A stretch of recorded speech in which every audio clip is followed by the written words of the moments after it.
Otro de los temas, y uno aquí en una situación derivada de lo ocurrido en Miramar y otras denuncias que se conocieron posteriormente, me refiero concretamente a abusos sexuales, a violaciones, en casos que impactan cuando uno conoce una serie de detalles en la manera en la que se llevó a cabo estos abusos dentro de un camping. Por ejemplo, si tomamos el caso de la joven de 14 años, que con mucho valor denunció lo que le había pasado. Lógicamente, fue la madre la que la encontró dentro de una carpa con 5 mayores de edad, claro, jóvenes de entre 21 y 23 años.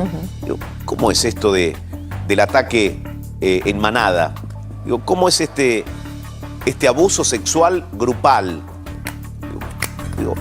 Se llevan a cabo, lógicamente, por gente que tiene ¿qué tipo de patología? Porque alguna patología tienen que tener, más allá de creerse impunes o que nada va a ocurrir. Analía Forti está con nosotros, es consultora psicológica. ¿Qué tal, Analía? ¿Cómo estás? ¿Cómo están? Buenos días.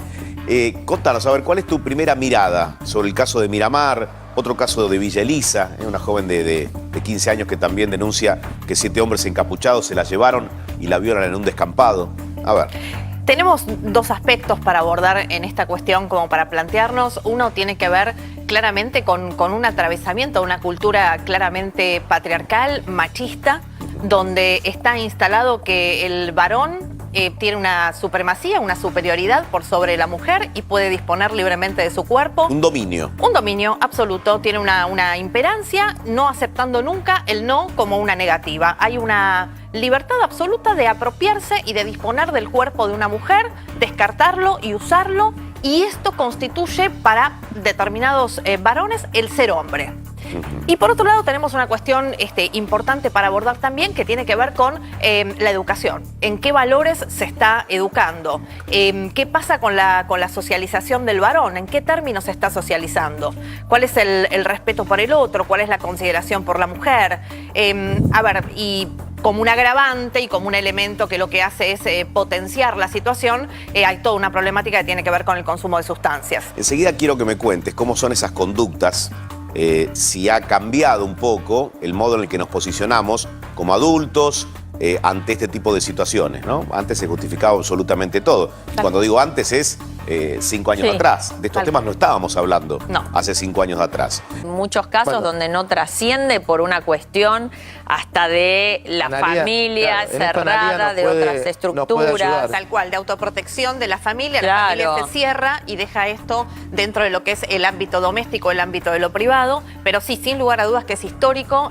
La gran mayoría de los abusos son intrafamiliares. Hay una cultura del abuso, hay una cultura de la violación y se sorprenderían también si vieran las cifras del maltrato infantil dentro de lo que es abuso también, ¿no? Pero son cifras también sorprendentes. Analía, en un ratito quiero que me cuentes, a ver, ¿en qué avanzamos y qué falta? Falta muchísimo, ¿no? Pero digo, hay que reconocer también los pequeños pasos que se han dado, ¿no? Sin duda. Para que exista otro compromiso, para que exista el valor que hoy tienen aquellas mujeres que fueron abusadas y hoy dicen, sí, voy a hacer la denuncia y si tengo que mediatizarlo también lo hago para que todos sepan lo que ha sucedido. Enseguida me lo contás.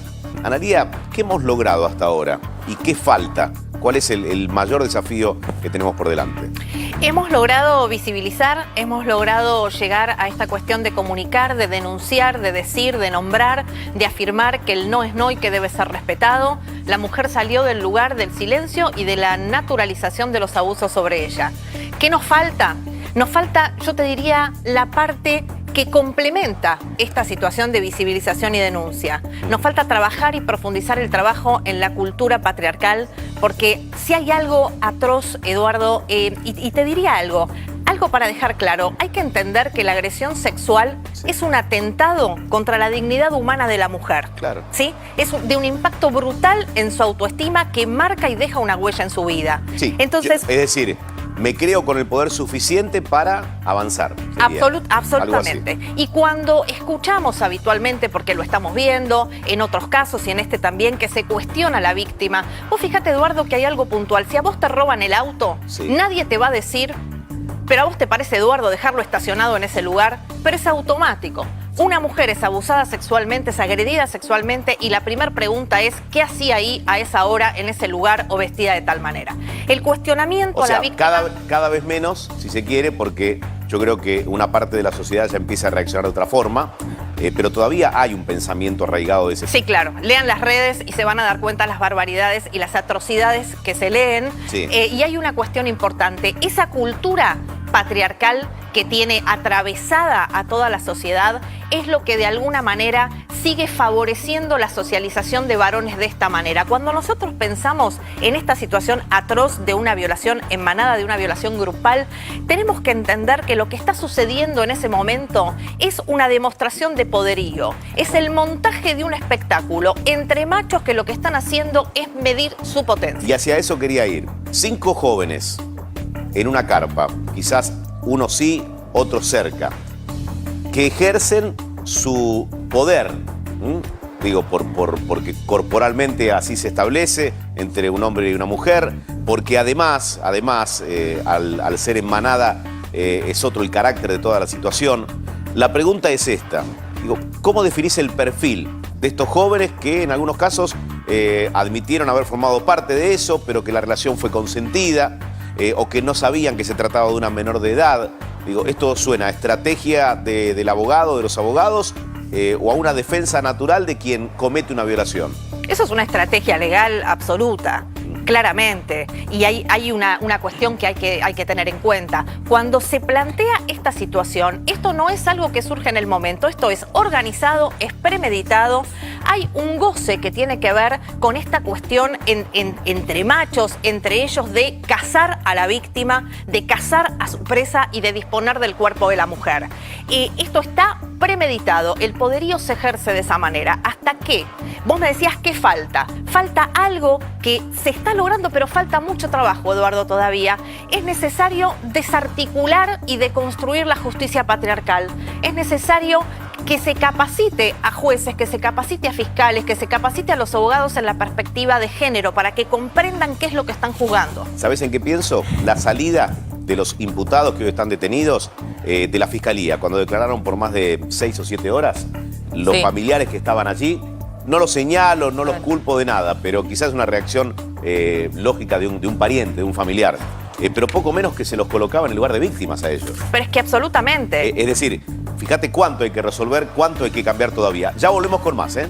Claro, Analía, ¿puede haber gente que compruebe una vez que ya está en la fuerza policial que no está psicológicamente 100% preparado para esa función? Puede pasar, ¿no? Sí, claro, puede pasar y debería haber, debería trazarse un perfil. Y controles, y ¿no? controles, por supuesto. Periódicos. Y es importante también esto que decían Adrián y Víctor en relación a la autorregulación de las propias sociedades, ¿no? Y la intervención de la palabra, esto que decían de los mediadores, la intervención de la palabra como un elemento vinculante, como un elemento dialógico para evitar la violencia.